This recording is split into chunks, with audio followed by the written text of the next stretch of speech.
evening. This is Hannah Klein. Welcome to my podcast, Hannah Klein's Time. As I wrote on social media, today's guest is a journalist, a renowned journalist, Suzan who is based in UK and Israel. And she has written to numerous newspapers, magazines, various articles. As I introduced her yesterday, her identity is Kurdish, and I had a chance to ask her background. And not just that, but I have discussed the Al Jazeera and the Qatari media, as she referred to. I have recorded this earlier today, but I don't know why. People do not understand this, but I try to explain in a manner people can understand the difference between propaganda and the facts. And actually, it's a propaganda. And sadly, I'm going to say this out loud, whatever the consequence or whatever. Well, there is, this is my platform. This is my podcast. And I appreciate Suzan to come to my podcast, talk about various topics.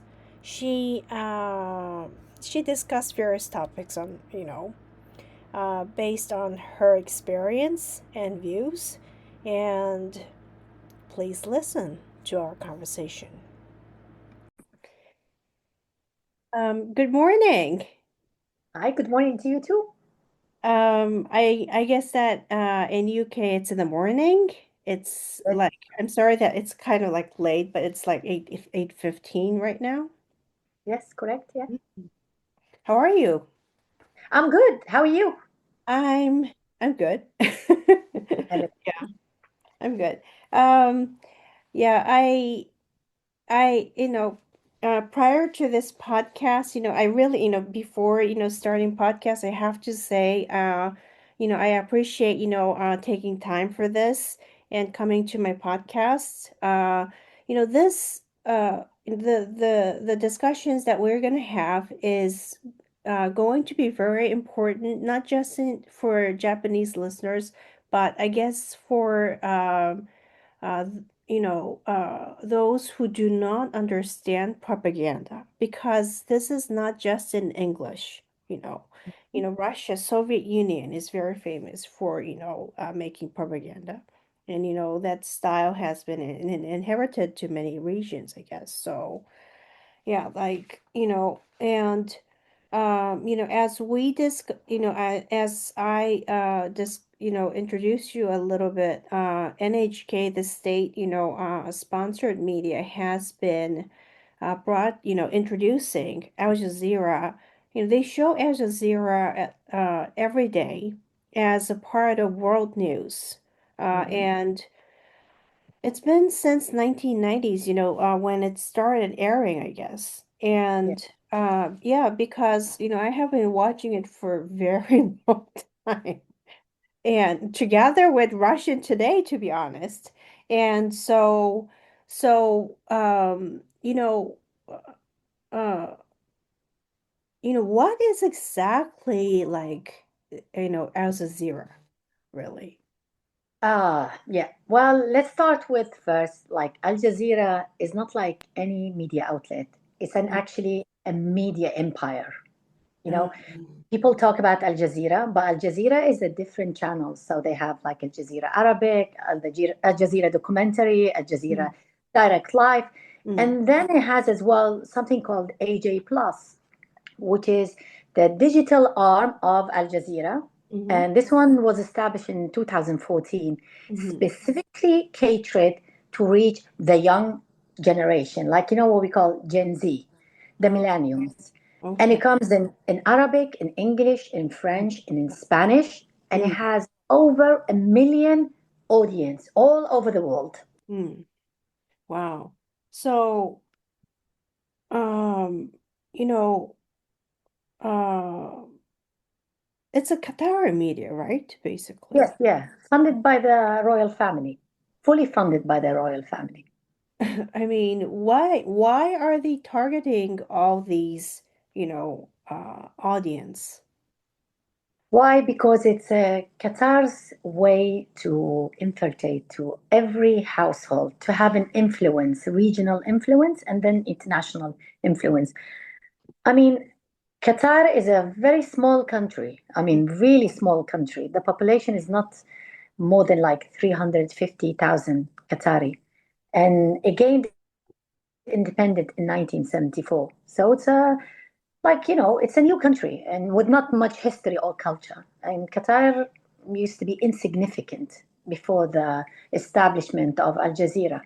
So when the Emir of Qatar he decided to establish Al Jazeera, it was for two purposes. One, to embellish the image of the royal family of the Qatar, Mhm. and the second and most important one, to promote Qatar's foreign policy in the region and to gain influence.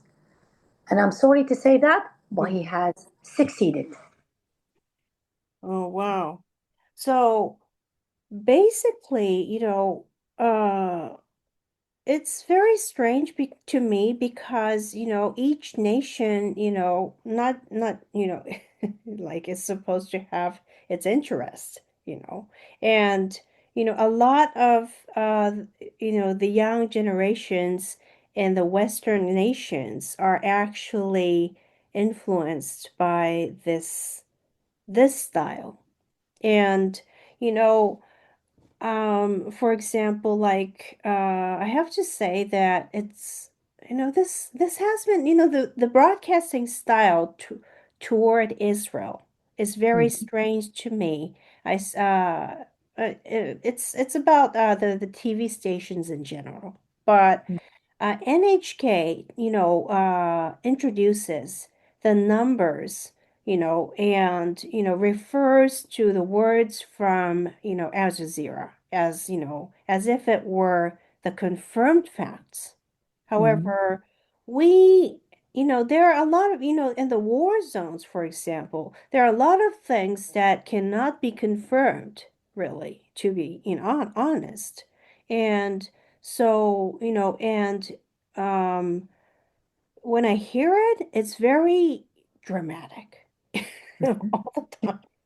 Yes. And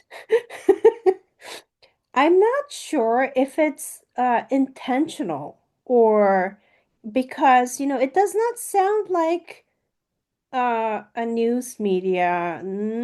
I have to say this, but they don't talk about Israel, but they do talk about, for example, Gaza all the time.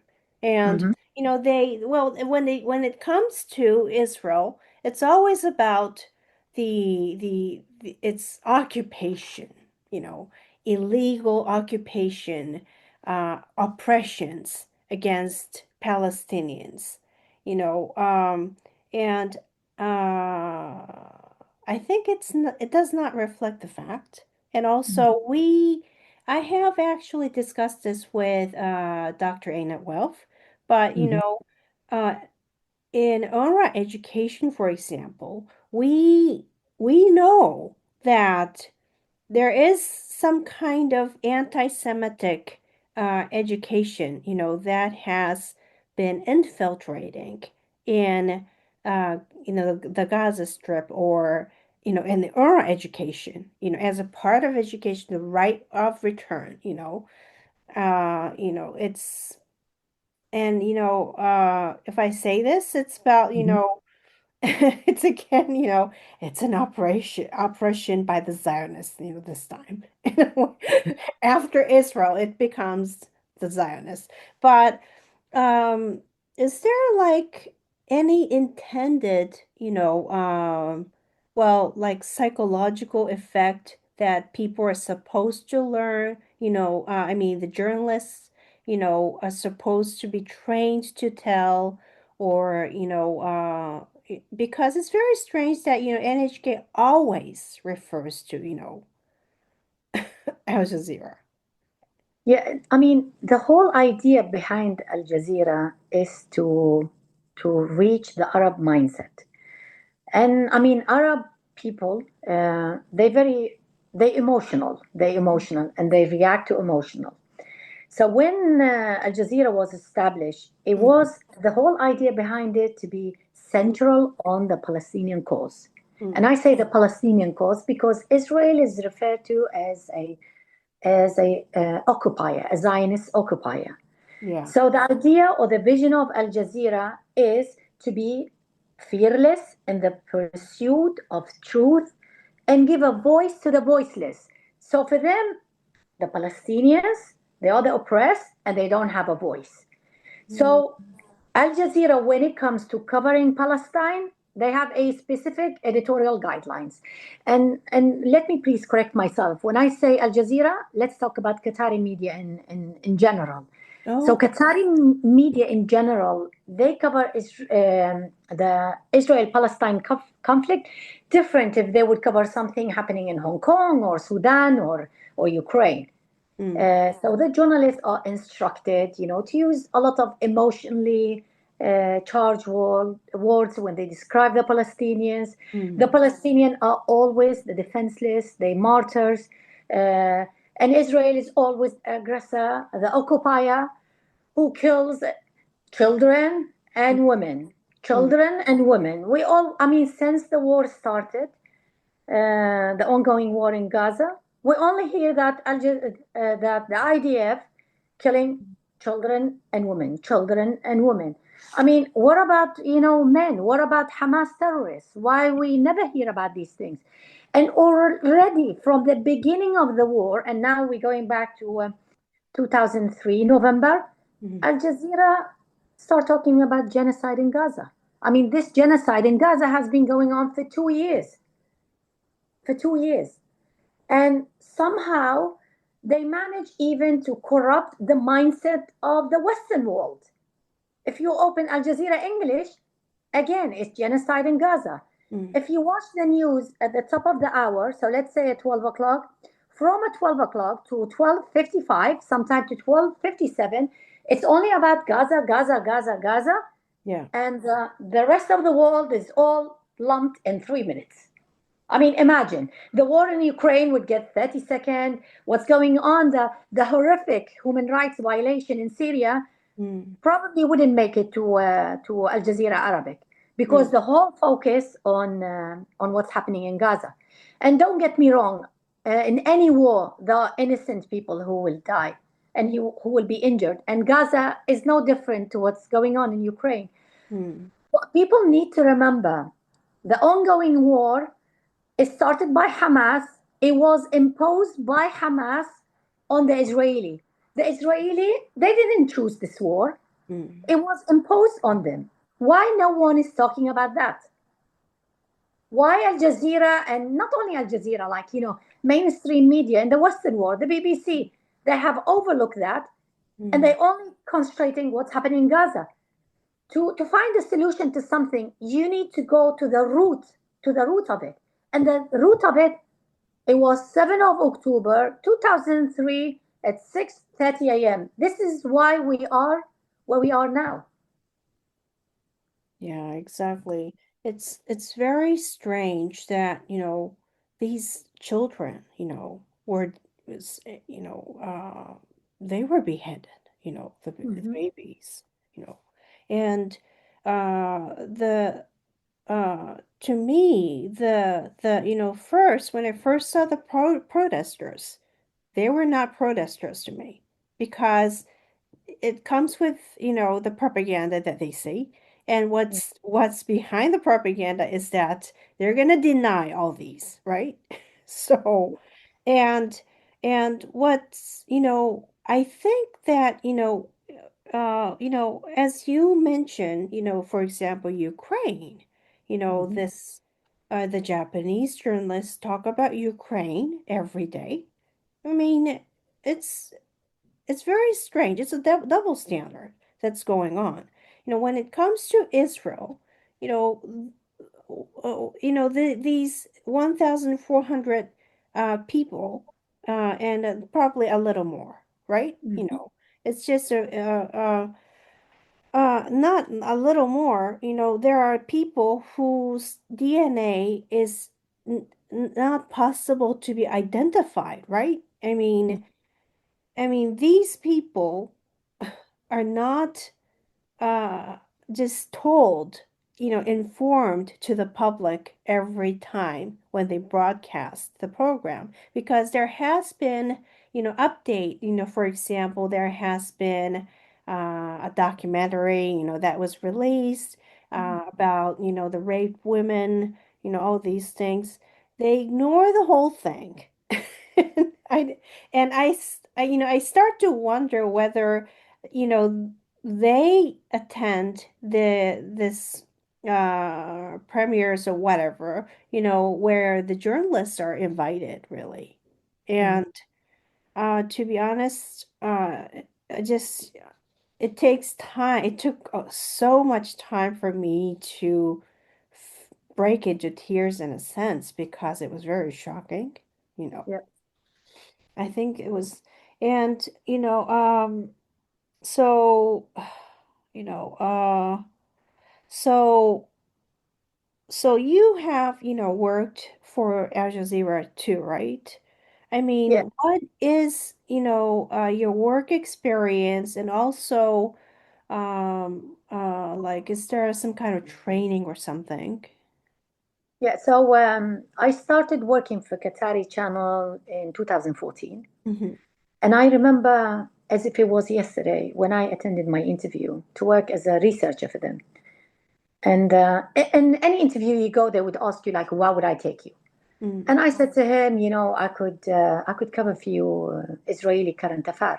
And arrogantly, this guy, an Egyptian man, he replied and he say, "We have ten of thousands of journalists who cover the Palestinian affair." And I said to him, precisely, you have thousands and thousands of journalists who cover for you Palestine. I will cover for you the Israeli narrative. So I started my career working for Al Arabi, which is a Qatari channel. At that time was based in London. Mm-hmm. And I will tell you, it wasn't easy. Like for the first 2 years, I did everything but cover Israel because at that time the editorial guidelines were very clear and firm. No Jew or an Israeli allowed to be given a platform the on the Al Arabi channel. I mean, this channel was operating in the UK, Mm-hmm. and I don't know how they managed to bypass it, but no Jew or an Israeli were allowed to speak on their screen. The only one who are allowed to speak are the what we call Arab Israeli who do not live in Israel anymore, Mm-hmm. who live abroad. These people were given. So 2 years later, I finally was allowed to to do the job I was recruited for. It wasn't easy. It was very difficult.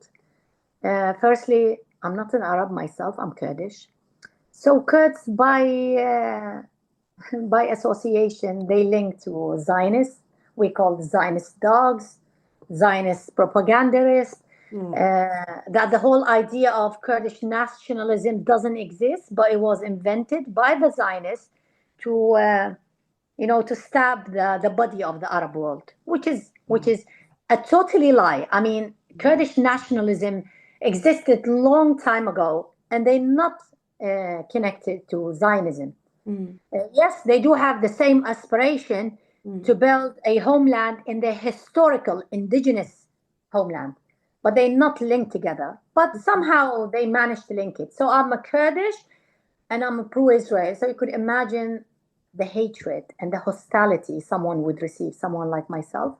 But I managed. I stayed with the channel a few years, and then I started working for Al Jazeera as a freelancer, Mm-hmm. covering for them the Israeli narrative. And I want to bring your attention to a film I worked on. So my job was to work as a producer covering the Israeli narrative. The film called Palestine 1920. And this film actually won an award at Cannes Film Festival for documentary. Oh, Yes. So we're not talking about any film, but a very, very important film. It won the Dolphin Award. And the director of the film, who was originally from Gaza, he said to me, I want you to cover the Israeli narrative just for the balance because this film is going to be represented in the Cannes Film Festival. And I said, yeah, I'm happy to do that. But he had just one condition. mm, So I could choose anyone I want, any Zionist historian, mm, as long as I find someone who could say that less than 2,000 Jews live in historical Palestine or Israel, just less than 2,000. mm, And I said to him, this is impossible. It's mm, really impossible. 2,000. And he said to me, I said to him, but historically it's inaccurate because Jews always stayed in Israel, Eretz Israel. mm, Yes, the number was decreased depending on war and the Exodus and all that. But it's impossible. How can I find you someone who call himself a historian mm, and would promote this lie 2000? He said to me, look, nobody cares. The public doesn't understand. The audience are not smart enough to. But of course, it was an impossible task. But eventually, I found someone who agreed to give an interview, but I rejected this historical distortion. So this is how Al Jazeera worked. I mean, I worked on another film for them about Abraham Stern, the leader of Lehi. This film was filmed before October the 7th. The last interview was done in September 2003, and it's really important to emphasize on the date. So all the interviews was done in 2023, and the production of the film was going amazingly well. I was giving the full freedom to choose, the people who would represent the Israeli side. mm, Among them, I managed to interview Yair Stern, the son of the late Abraham Stern. It was amazing. I mean, I had a great relationship, a great working relationship with the director.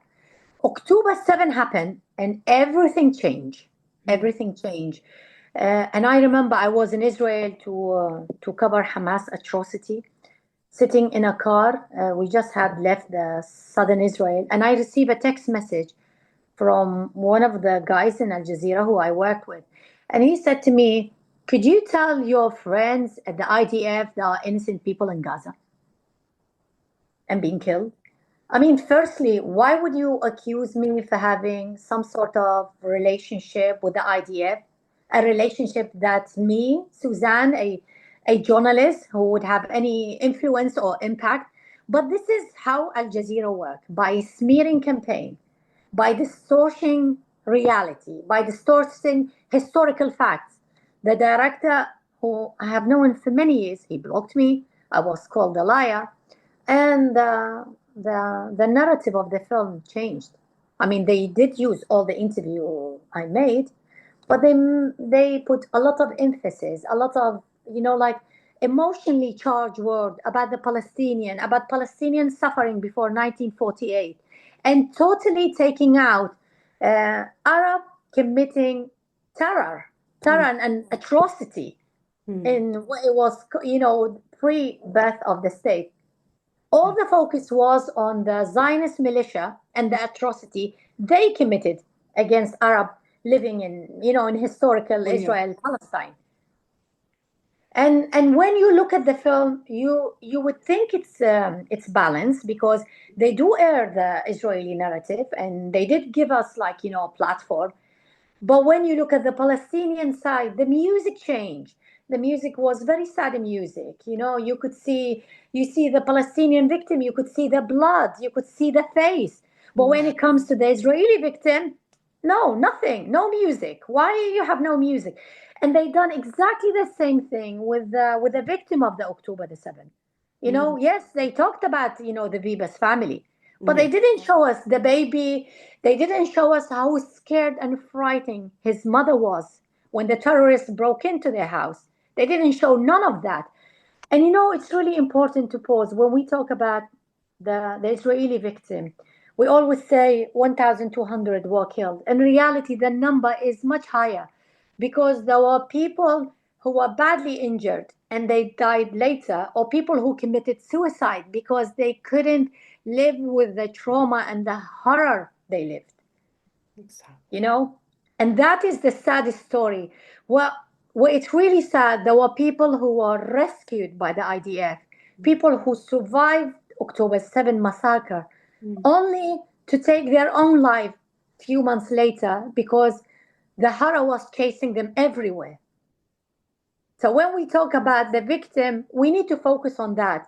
And purposely, all Qatari media, and I say all Qatari media confidently, they didn't talk about the atrocity Hamas committed against against Arab Israeli Muslim who worked on these kibbutz, Mm. or Palestinian, Gazan Palestinian who worked. I mean, the other day I was reading about a Palestinian man, he and his wife and his family, they were in the kibbutz, they Mm. were from Gaza, and they workers, like, kibbutz workers. And on October the 7th, they fled. They fled and they were stopped by Hamas. The Palestinian woman or the Gazan woman, clearly you could see that she's a Muslim. She wore hijab. They Mm. shot her in the face with loads of bullets and she died. But the husband managed to flee with his kids Mm. to an Israeli checkpoint. Today he lives in Israel. He's giving shelter and safety in Israel. Why no one talk about that? Mm. And that's what makes me angry. But when you talk about these things, people call you a liar. People call you a Mossad agent. I've been called a Mossad agent for more than 10 years. And I could guarantee you I haven't received a single penny from the Mossad. Not a single penny. Of course not.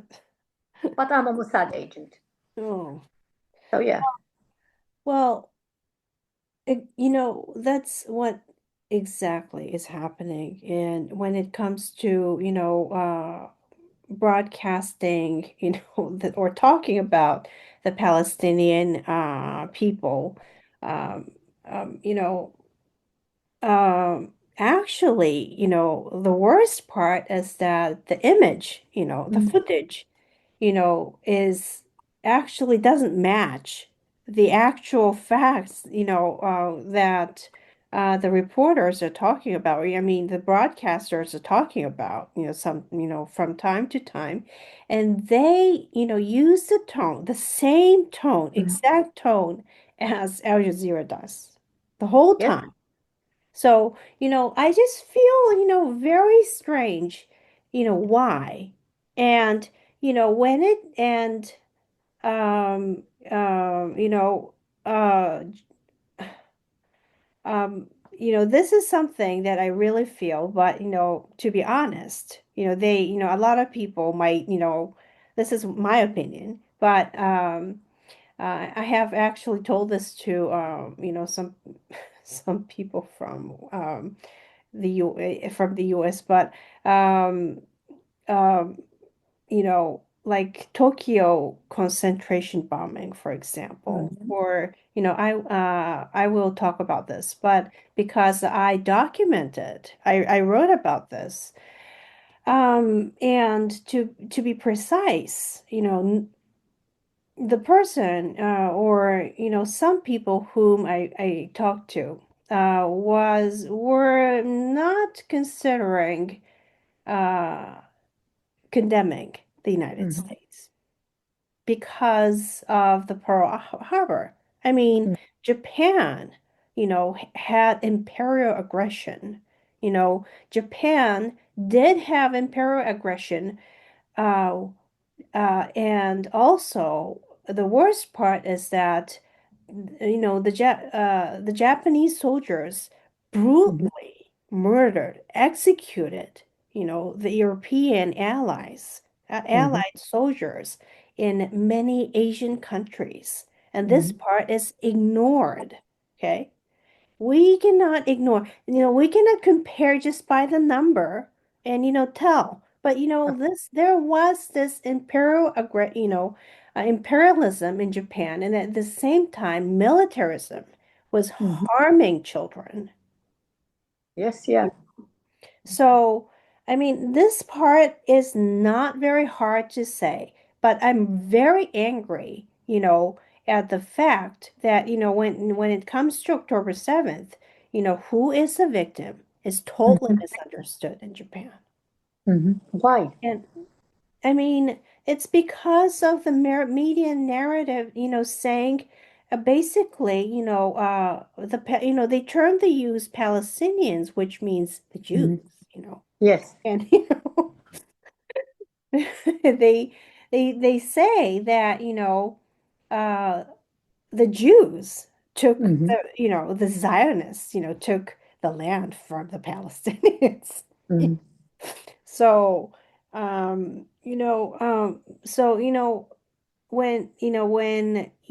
I think of what you explained to me, it all actually makes sense because I think that a lot of Japanese journalists pick up some Arab narratives, but I really wonder why that is happening, really. Yeah. So, I mean, another point is important to highlight. Beside Al Jazeera is like a media empire. I mean, Al Jazeera has a school, mm, the Media Institute. And hmm the Media Institute is basically since early establishment in 2004, I think, mm, they have trained more than 75,000 journalists around the world, and the number is huge. I mean, we're not saying 75,000, high school. No, 75,000 media personnel around the world.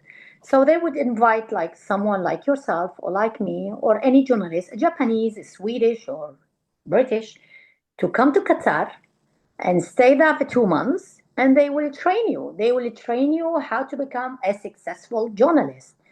And imagine, you would go to Qatar, you will be, I mean, the trainers are selectively and carefully picked that fit with the editorial guidelines of the Qatari media outlet mm, and who indirectly support the foreign policy of Qatar. So mm, you will be sit there and you will be trained. So mm, imagine you leave this school and you go back to your channel, be it in Sweden or in France. You have all this immense experience. The message, the message they train you, he will spread it. And this is how it works. This is how it works. And I tell you, I mean, with all Qatari channels, especially when it comes to the journalists, they do pick the best one, but they have to share the biasness, especially when it comes to to Israel. I know when I was working for the channel, I did like I worked on a film as a senior researcher and the lead producer, meaning I was the one who's supposed to go on air to talk about the film. The film was about the Balfour Declaration, 100 years since the Balfour Declaration. And suddenly they made a decision that no, she can't go on air, which is against the rule of journalism because the main person, the person who worked on the entire research work, he's the person who should go on air. yeah. And I was wondering why would they wouldn't take me? I mean, if you look at the film, like now, if you go on the YouTube channel, you would see that Mm, the first accreditation is my name, mm, and they picked someone else who played a minor role in the film due to absence. And I asked him, and I said to him, "Why are they picking you? mm, Why it's not me? I mean, I was the one who was in charge of the entire project." And this is what he said to me. They are concerned that when you talk about the film, you will refer to Israel as a state of Israel and not as the Zionist occupier or the occupation state. So that was the only reason I mm, wasn't allowed to talk about the film I made for them because they were scared that I would refer to Israel as Israel and to Prime Minister Netanyahu as Prime Minister Netanyahu. So ah, they decided, no, she can't be on air. And this is how it works. yeah, But please go ahead. But you could go on air and talk about glorify Hamas, glorify Nasrallah, glorify Al Qaeda. You could talk about anything, anything, and you could have any political affiliation, but as long as not Israel, as Yeah, long as you're not supportive of Israel. it's when, I just pick up something, when I talk, when I speak of Al Jazeera, or maybe, yeah, Al Jazeera, I have to say, it's some kind of, I guess, radical Islamist idealism that's, you know, occupying, I have to say. Yeah, they are the occupiers in a sense, and it's very dangerous. And, Mm. Al Jazeera is banned in Saudi Arabia, Bahrain, UAE, Jordan, in Mhm. Arab states right now. And I wonder why not in Japan. Yeah, I mean, and you forgot to mention that Al Jazeera is banned as well to operate in the Palestinian territory. The Palestinian Authority banned Al Jazeera from broadcasting. And Mm, all of it for the reason is interfering with the internal affair of the country mm, and for waging war and unrest. Yes, it's a good question. Why is not banned in UK or in France or in Japan, while Russia today is banned in the UK? I mean, what's the difference between Putin and the Qatari family? mm, I mean, one of them is promoting his ideal, and the Qatari family promoting the Muslim Brotherhood ideology. mm, yeah. So for me, it's weird. You know, when the Israeli government decided to ban Al Jazeera for incitement Mm. and for promoting violence, it was a big story in every channel around the world. Wow, said, persecution of freedom of speech, right? Yes, but it was no mention about that. All these number of Arab countries you just mentioned that they Mm, banned Al Jazeera and why they banned Al Jazeera. And to put more salt on the injury, they didn't talk about why then Russia Today is banned. So why it's okay to ban Russia Today? Why me, as someone who live in UK, I can't watch Russia Today, but I could watch all Al Jazeera's incitement. So why the hypocrisy and the double standard? It's very, And that is the answer. mm, Anti-Semitism is mm. still alive and kicking in the Western world. It's still, it just changed face, but it's still kicking. Yeah, it's very scary to me, really, It is. And yeah, I just, there is only hope that, the Japanese media change, especially, I don't know, NHK is in a way, it's like BBC. Hmm. So, they charge subscriptions from people who own TV, Yeah. you know, and but it's um, you know, I think that, Muslim Brotherhood, it's a theological cult. I call this, to refer to, for example, like Khomeini, Yeah. saying, uh, but, it's, uh, I mean, and, praising theological cult is not Hmm. does not justify anything, just does not justify terrorist acts. And, the scary part now is that I see this, these bunch of people supporting globalized intifada, which is, Hmm. not uprising, but, murdering people in Of reality. course, yeah. Of course. And, I just, I mean, like theological cult. Japan, has had this incident, of a cult called Om Shinrikyo. And, I often refer to this because they, purchased weapons. Hmm. You know, they were, have, forming concentration Hmm. camps, and they were running it to train people, to Yeah. brainwash. I mean, if people think this is a bad thing, Muslim Brotherhood is no different. And they have done a number of terrorist acts, including 9/11, right? Of course. Yeah. I Yeah. mean, so what is the difference? I really have to say. And I just hope that, people understand more about, what Al Jazeera or, this Qatari media is about. And the important part is that people become aware of it, I really think, Mhm. right? Yeah.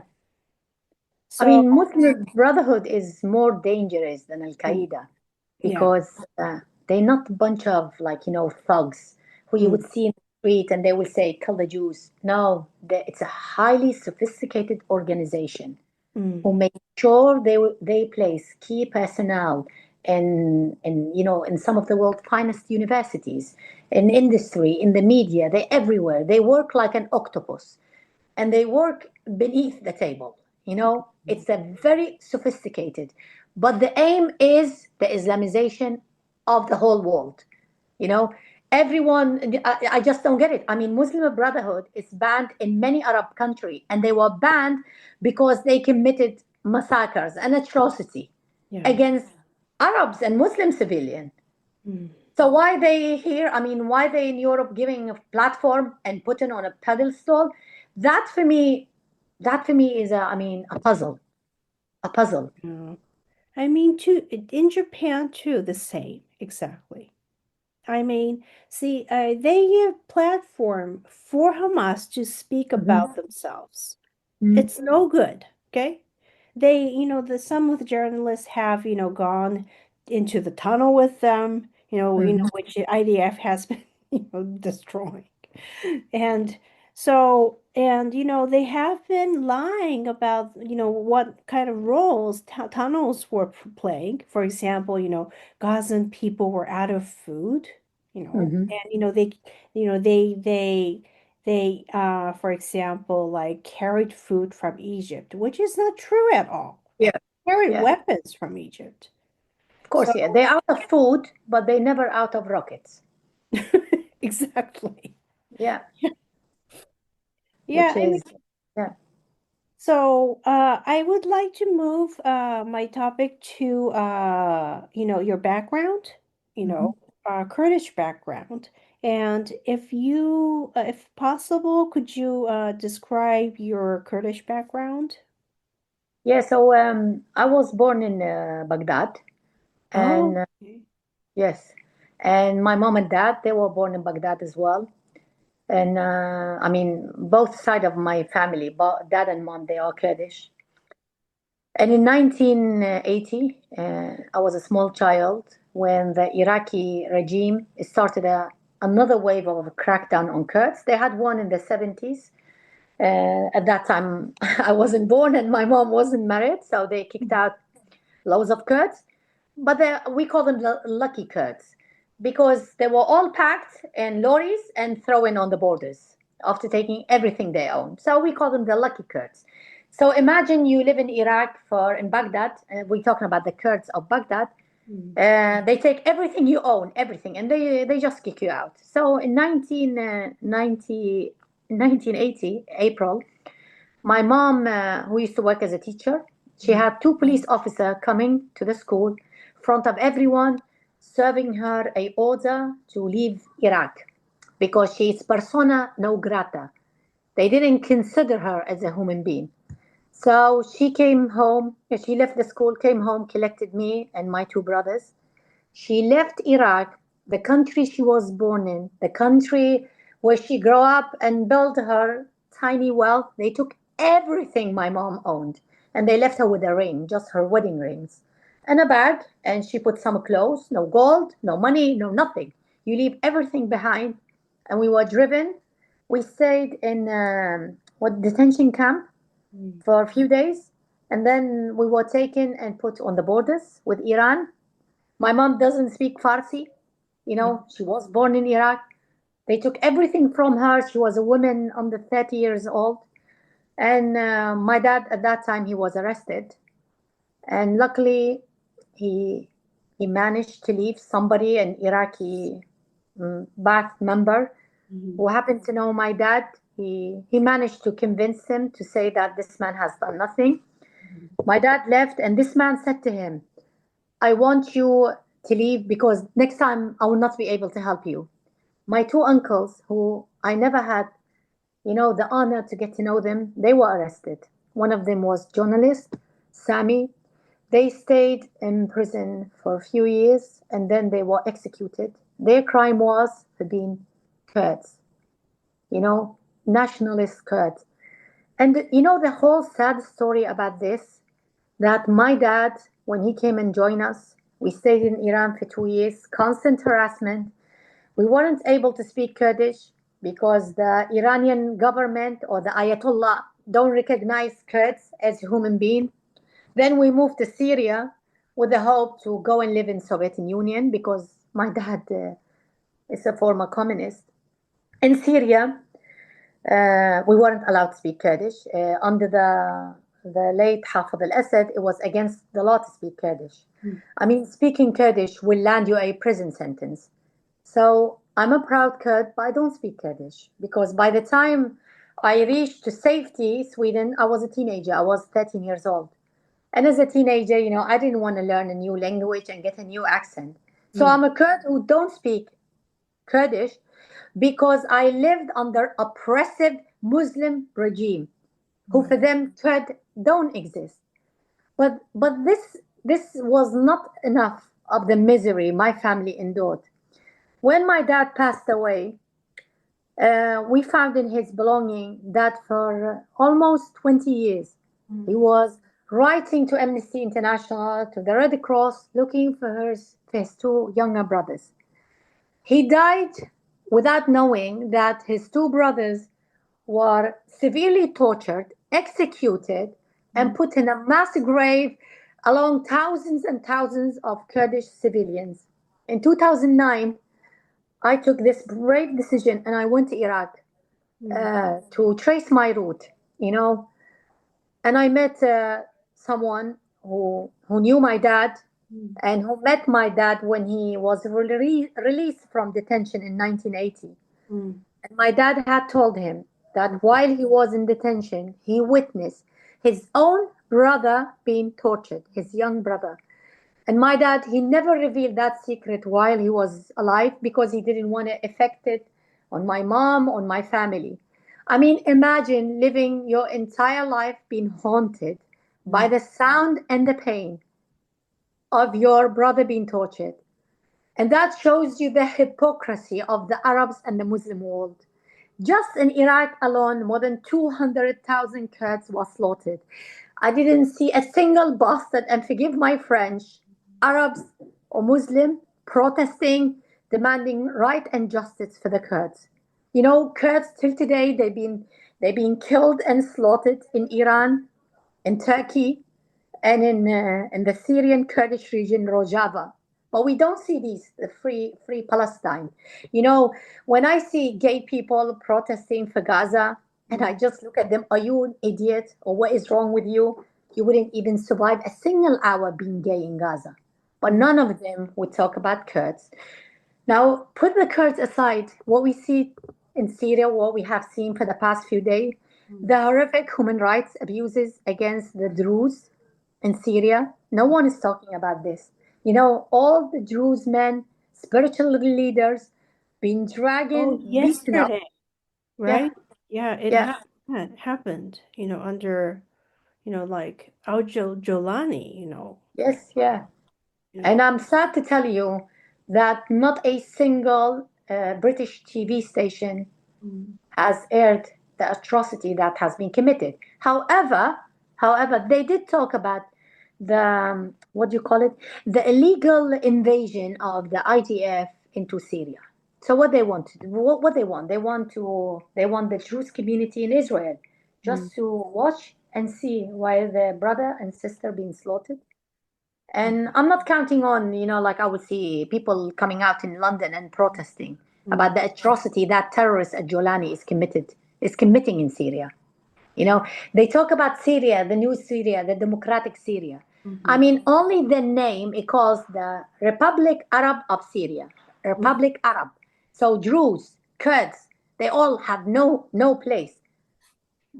While in Israel, you have 2 million Arabs, 2 million Arab who live in Israel, who have full rights, who actually even work in the Knesset, Arabs MP, Muslims MP, and they allow to speak Arabic in the Israeli Knesset, and they call Israel is an apartheid, but Syria is it's a paradise. It's a hypocrisy, really. It's And hypocrisy, yeah. um, just, for reference, what do you think of the Kurdish in Turkey? This is something that I wanted to ask you as like, your opinion, like personal one. I feel sorry about them because let's not forget that the leader of the PKK, he's Mm. been imprisonment for like almost now 30 years. Uh, it has been aired a statement of him calling for the PKK to dismantle, to lay their weapon down, and to seek peace with the Turkish. I personally don't believe it. I mean, this man is under duress. Um, Being a Kurd in the Arab world or in the Muslim world is very difficult. Mm. I can tell you by my own experience, there is a lot of support for Israel. There is a lot of sympathy with the Jewish people because Kurds and Jews, they have similar experience. But what, not some, okay, what many maybe Israeli don't understand, it's difficult, it's very difficult being a Kurd living in Turkey and openly say, I support Israel. Because you are in the middle of the oppressive country. How can you even say that? It's Mm. impossible. I mean, Kurds in Iran have been executed Mm. because of alleged cooperation with the Mossad. And it's very difficult. It's really difficult. And but I mean, what would I say that there are segment of the Kurdish community in Turkey who sadly, have been Islamized, who's been Islamized. Oh, okay. Yeah. I see. And I mean, this is how Erdogan managed to win a lot of vote from Kurds when he came to power the first time, because he talked about brothers and sisters, and he condemned the massacre in Deir Serim, Mm. which more than 40,000 Kurds were killed during the Ataturk. So some Kurds, they were deluded. They Mm. believed him. They believed him. And now we have another wave of Kurds who are deluded to believe that Erdogan is actually and genuinely interested in peace. He's not interested in No, peace. he's He not. never was and never will be. Yeah, exactly. I don't believe it either, really. No. Believe him, at all. But you know, uh Israel, obviously, not I don't think, it's about Israel, but Israeli people, Mhm. support Kurdish people. I Yeah. really have to describe that way. But, I think that there is a very, very firm relationship Mm. between, you guys. And, I hope that, you could probably clearly describe that, why and, how it happened. Yeah. So, as I just told you, I was brought up, I was born in a country and I lived into another Muslim country where Kurdish identity, it doesn't exist. We don't exist. I mean, they call us the Mountain Turks, or Mm. some Syrian, not some Syrian, the majority of Arab Syrian, they call us Gypsy. That we Oh, came nowhere. We just Gypsy. We don't exist. This land doesn't belong to us. I don't know where we come from. Maybe they think we came from March. And I remember the first time I went to Israel, and I will never forget that. I had to go like through Ben Gurion, and the first question I was asked, because in my passport it say I was born in Baghdad, mm. and the officer asked me if I'm Iraqi, and I Oh, said no, I'm not an Iraqi. I'm Kurdish. For the first time, I was in the Middle East, and I was proud and not scared to say I'm Kurdish. And I oh, told him I'm Kurdish. And to my pleasant surprise, he knew what Kurds were. And he said to me, "Welcome to Israel." And that moment is very emotional for me. Some Mm. people wouldn't understand that, but my family was kicked out from Iraq because they were Kurds.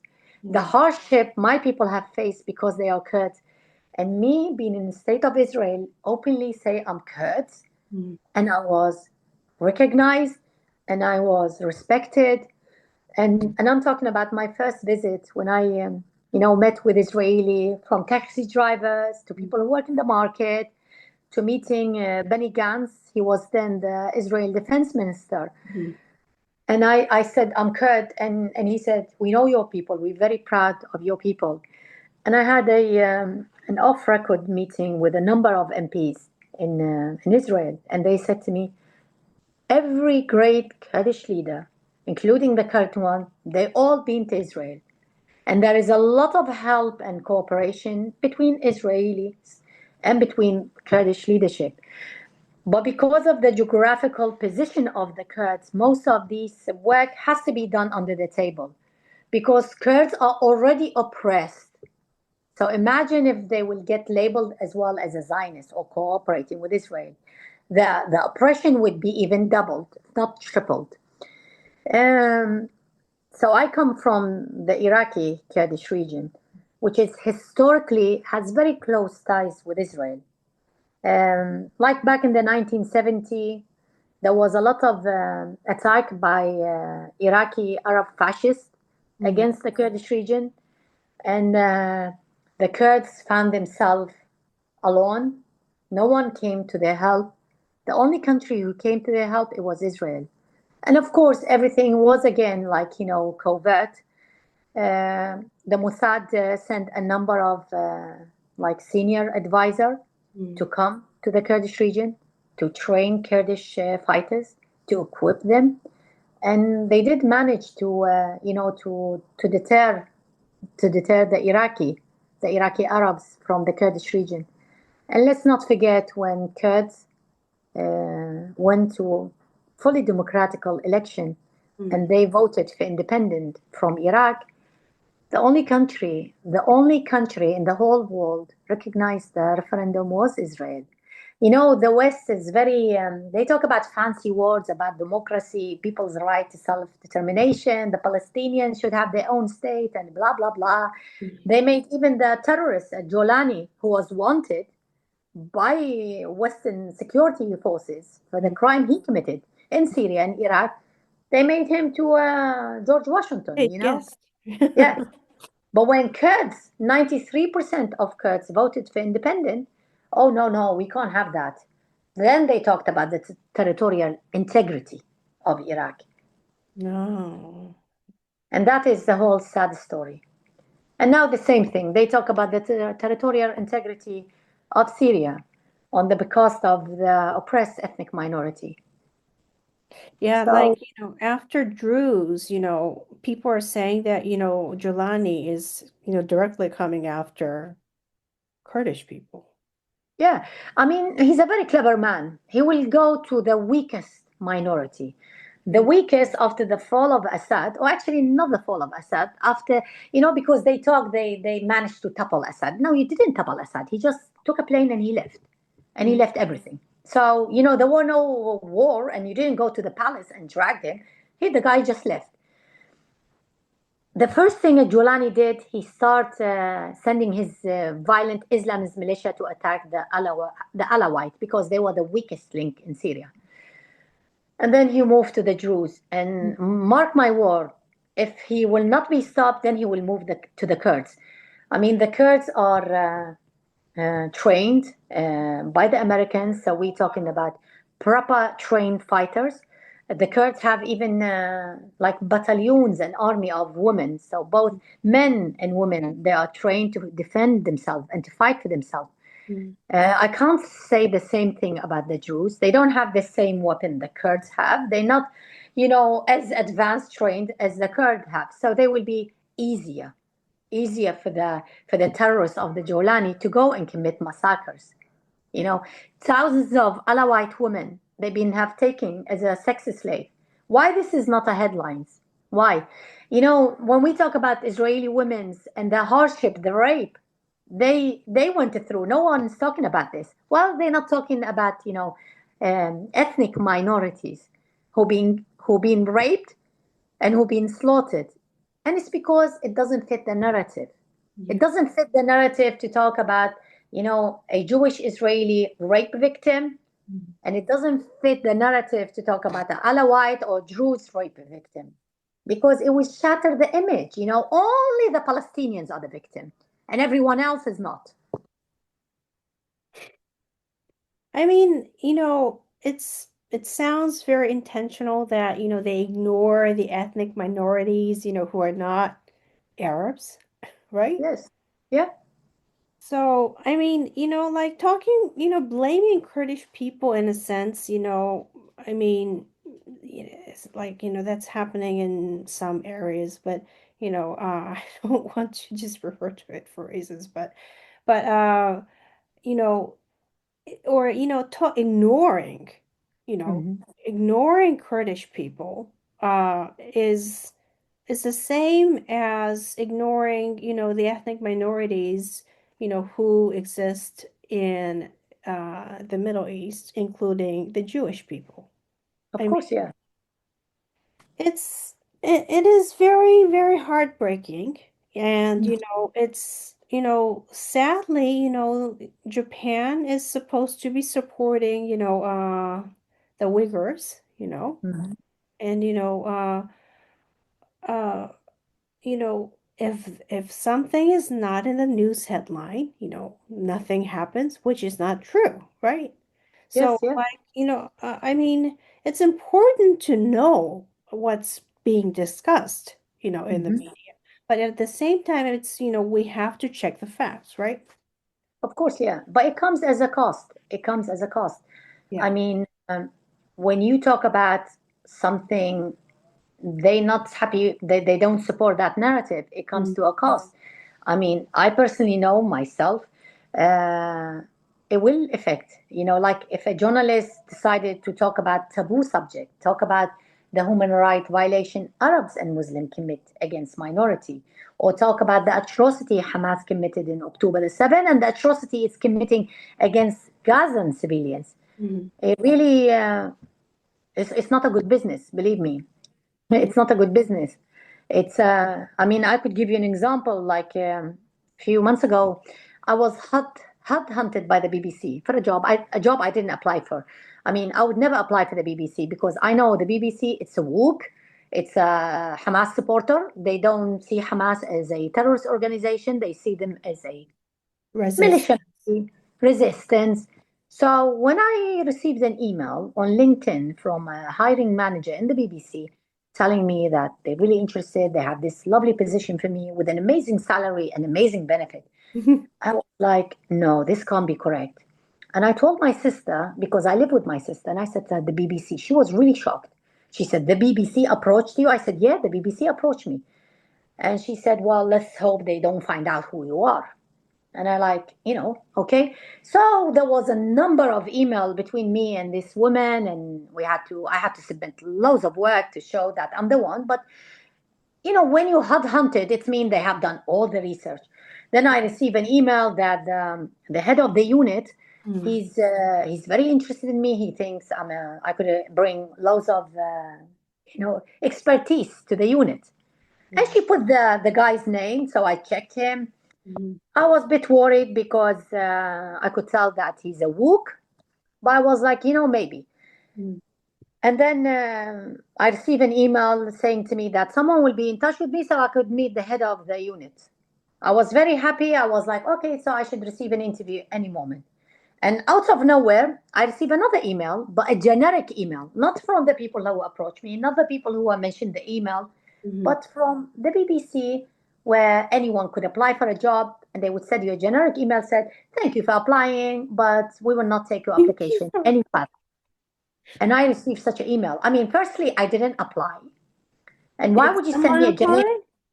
No, because I was headhunted for the job. I Oh, applied, but through an official channel. oh. Because, I mean, remember, I'm the amazing journalist they wanted Yeah, in this sure. team. I mean, yeah. So I was really surprised. And I called this lady who approached me, and she's an amazing woman. I mean, I have nothing against her. And Mm, I knew she would have no prejudice. She's an Indian, and I suspect she's of a Hindu religion.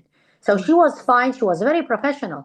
And I asked her, I said, what went on? Because you practically gave me the salary and everything, and the mm, yeah. tens of messages and email, friendly emails and messages between us two. Mm, And she said, oh, the decision was taken, and I don't know why. And she said to me, the head of the unit will call me. And he did call me. And he did say that I was exceptional, but they found someone else who's better. And I said to him, we've been talking for 2 months. And for mm, these 2 months, you said I was the exceptional. And now suddenly, 3 days before the official meeting, you found something better. And I asked him, I said to him, is it because of my political view that you discovered that, I'm a pro-Israel? And I don't deny it. I am pro-Israel. But pro-Israel doesn't mean I hate the Palestinian. I mm, actually one of the first people who will say free Palestine, but free Palestine from Gaza, free Palestine from their corrupt leadership, and let these people live, you know. And this is what he said to me. I mean, his exact word. No, I have nothing against Israel. In fact, I speak some Hebrew. It's like, I say to you or say to someone, you hate black people, and you say to me, no, I have friends who are black. I mean, what kind of statement is that? What an idiotic statement. You're telling me you speak some Hebrew. Well, Hamas leaders, they speak Hebrew. It doesn't make them less anti-Semite. So it's difficult. It's difficult. So when you apply for work in Europe now, in Sweden, where I applied, mm, and the UK, they will check your social media profile. mm, And if there is any hint, you feel sorry for the Israelis, you support Israel right to exist, trust me, no one's going to send you an interview invitation, even if this media outlet is like a tiny, tiny media outlet. A few years ago, I applied to Swedish radio, and honestly, no disrespect to Swedish media, but imagine someone coming with this experience, working in UK, working in the US, and working in Israel. You would think at least I would get an interview, an invite. I get nothing, nothing, because they check on social media. Oh wow, she's pro-Israel. She feels sorry for the victim of October the 7th. mm. Oh, she has a close connection with Arab Israeli. Oh, So you wouldn't get an invite. So it comes as a cost. But this is the only way forward. And before October the 7th, hundreds of thousands of Muslim tourists, they did visit Israel, but we don't hear their story because when they go back home, they are very scared to tell their surrounding. mm, I've been to Israel. Israel is not as bad as you're portraying it. Jewish people and Israeli people, like anyone else, they have the same dreams, the same fears. They are people like us mm, because they scared to be marginalized mm, from the society. And I'm not talking only about Muslim and Arab who lived in the Middle East, but even people who lives here. A mm, few years ago, I invited a friend of mine who is a pro-Israel to a very important Jewish figure in UK. And this amazing man, he hosted a lovely dinner, and my friend came. And when you go for dinner, you take pictures. And the minute I left, and I left in his car, he said to me, "Can I ask you a favor? mhm, You took some pictures." And straight away, I knew what he was going to tell me. So I stopped him. I said, "Don't worry. Don't worry. When I post those pictures on social media, I will take out your picture." mhm, And why? This is because he used to work for a Qatari channel, and he was very scared that a picture with him attending this British Jew, not even an Israeli, British Jew home for a Shabbat meal, it would cost him his livelihood. And he said to me, Suzanne, I have nothing against the Jewish people beside admiration and respect. And how did they manage to survive the Holocaust and rebuild the nation? But I'm scared. I'm scared to lose my job. I'm scared who will feed my family. And this is what it is. This is what it is. I mean, and this is in the Western society. In the Western society. Since October the 7th, I avoid going to central London on Saturday because week after week we have these pro-Hamas mm, pro-Hamas protests, which on a yearly basis, they cost the police 35 million. And this is not my figures, this is the police figures. The police have said that the pro-Palestine demonstration cost taxpayer 35 million. I mean, imagine. I mean, it's a huge money, especially in London, where we just last year 83,000 mobile was taken from the street. Sexual assault, it's going through the roof. Murder, everything. But they spent 35 million to allow hate protests, and I call it hate because if they were truly pro-Palestine, the first thing they would do to condemn what Hamas did on the October the 7th, but they're not.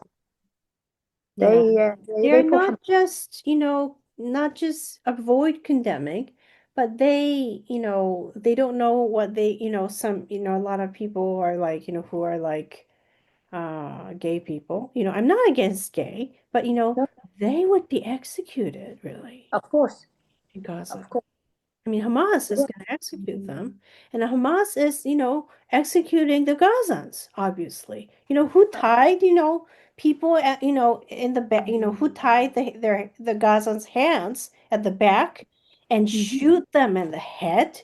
I mean, that's not IDF. That's the job of, Hamas, obviously.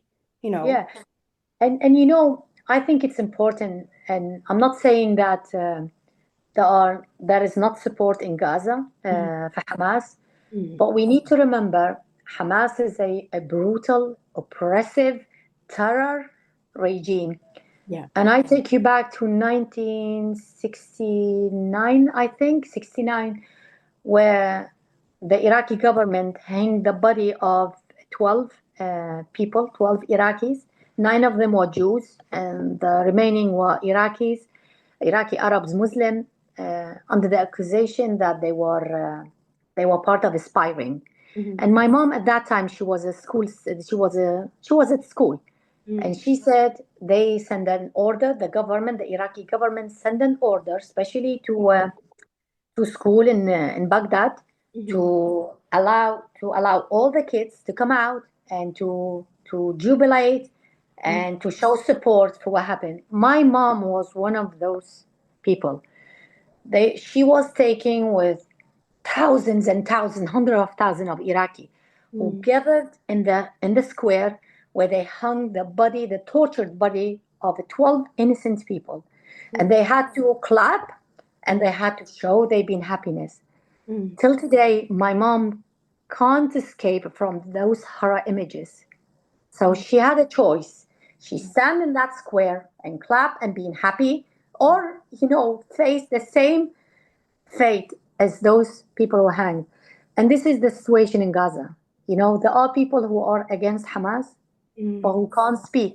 It's And very, yeah, dangerous for them to speak out in a sense of course, because Hamas, yeah. yeah. And this is, we as a people who work in the media, we should be their voice. But sadly, the media has been invaded by the Muslim Brotherhood through the Yeah. Qatari money. And the journalists now, you open Al Jazeera and you would think that every person in Gaza, they supporter of Hamas. I mean, we just need to use our brain. Who would support a organization or a government that made you homeless, who have made you to live, to hide from one place to another? I mean, just we use our logic, but Al Jazeera shows that everyone, even the man who just lost his baby, is a Hamas supporter, and this is far from reality. There are many amazing, brave, courageous Palestinian journalists in Gaza who want this message to come out, but nobody want to listen to them. In British media, they would bring a Pakistani, Mhm. a Pakistani Muslim or an Indian Muslim to talk about Gaza. By Mhm. all respect to this person, who are you? Who are you to talk about on behalf of us in the Middle East? They don't bring Palestinian journalists who are anti-Hamas. They would always bring someone who is a Hamas supporter, and we have seen it with the BBC.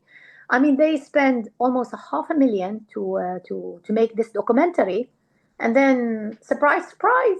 I mean, the documentary, they had people, the influential people, they were part of the Hamas. So Yeah. how are we going to take the message out if you've been fought on every front?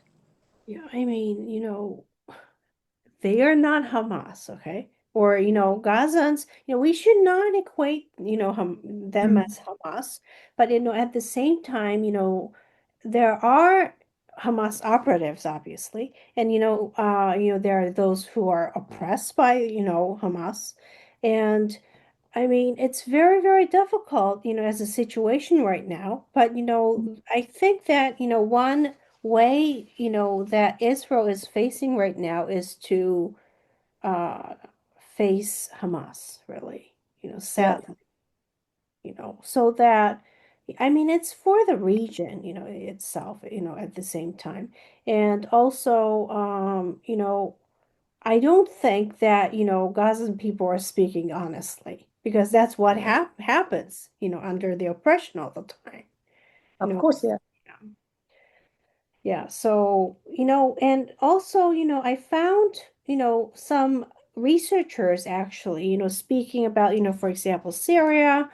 I have invited some researchers and, I find, you know, these specialists talking about the Middle East, from their viewpoint, very interesting. And I find your viewpoint very special.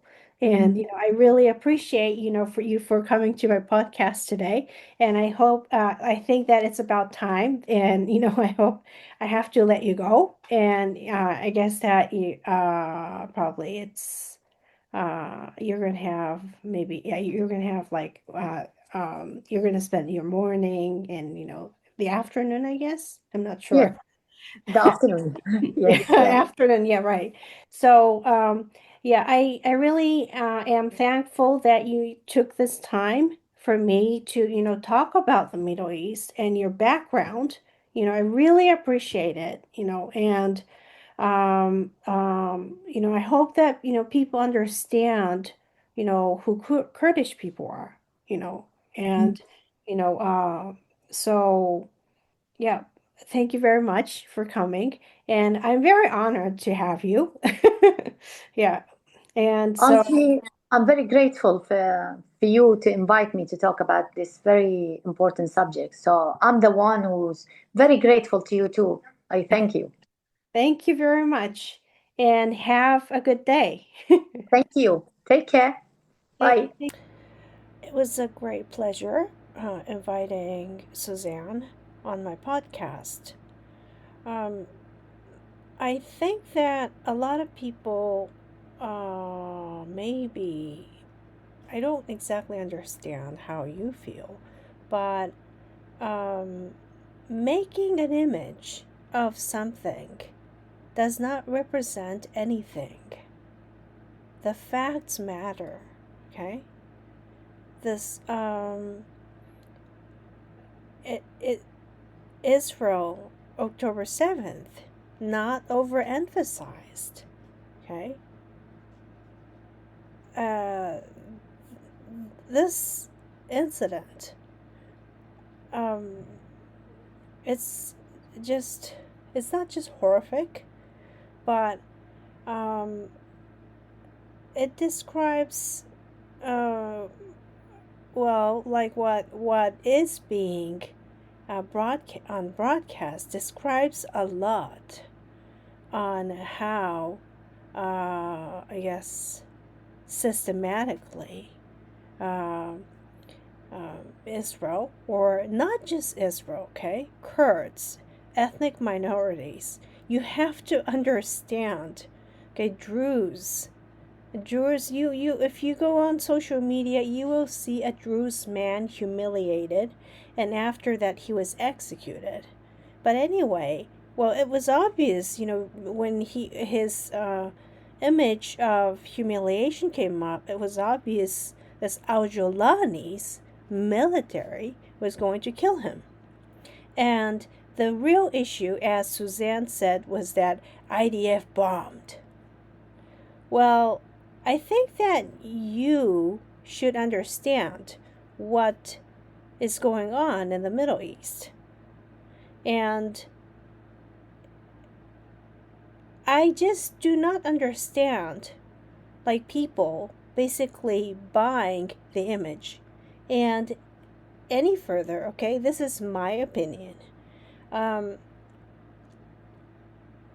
uh, I do not accept October 7th,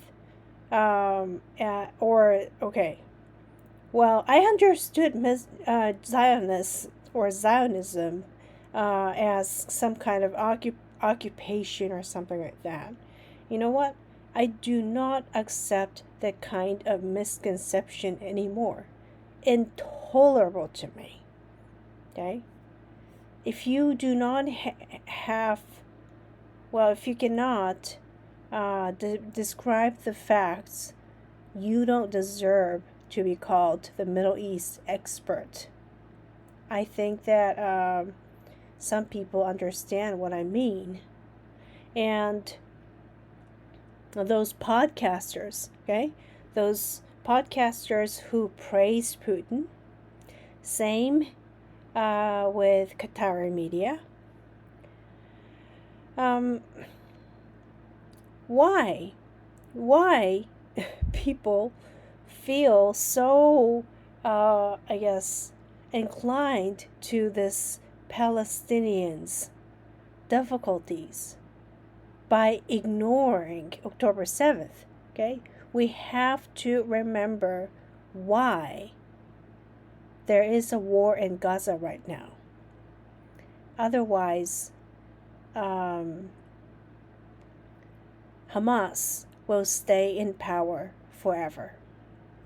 And this is not going to be good for anyone.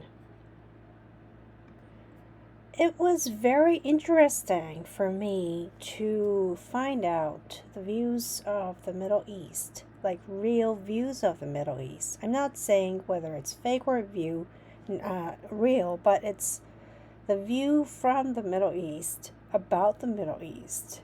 And Suzan is one of the people who told me about it. And so I hope that you think of various things. And it's not just Israel, but, it's about Israel. It's about October 7th. I mean, that happens to the ethnic minorities, okay? And I'm sorry, Israel has been helping the ethnic minorities a lot. And that's why in Israel, Druze,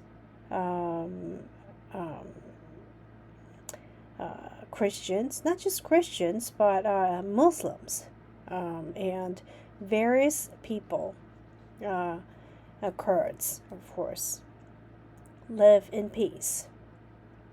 And peace must prevail, right? I'm not abusing, though. I don't want to abuse the term peace. I mean, Al-Jolani is not a peaceful person, and I hope people remember that at least. It does not matter what the media says. I hope you remember who Al-Jolani is. Anyway, it's almost midnight, and I hope you have a good night. It's like good afternoon already in UK, a good kind of morning in the East Coast. But anyways, I hope you have a good night.